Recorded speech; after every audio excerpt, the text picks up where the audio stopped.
آدمای عوضی شبیه رادیکالا هستن. به رفتار رادیکالا دقت کردی؟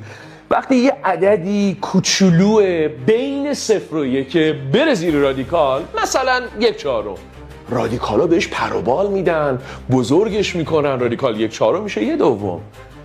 ولی وقتی یه عددی سرش به تنش میارزه، یه عدد بزرگتر از 1 وارد رادیکالا بشه، مثلا 9 بره زیر رادیکال، رادیکالا کوچیکش میکنن، تحقیرش میکنن، زورشو میگیرن، رادیکال 9 میشه 3. این دقیقا رفتار آدمای عوضی زندگی ماست. آدمای رادیکالی همونایی هستن که آدمای کوچیک و بزرگ میکنن، احمقا رو معروف میکنن، بعد از اون بر آدمای بزرگ و ارزشمند و کوچیک میکنن. خیلی عوضی هستن این آدما.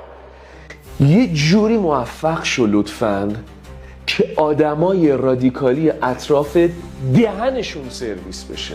همین و تمام.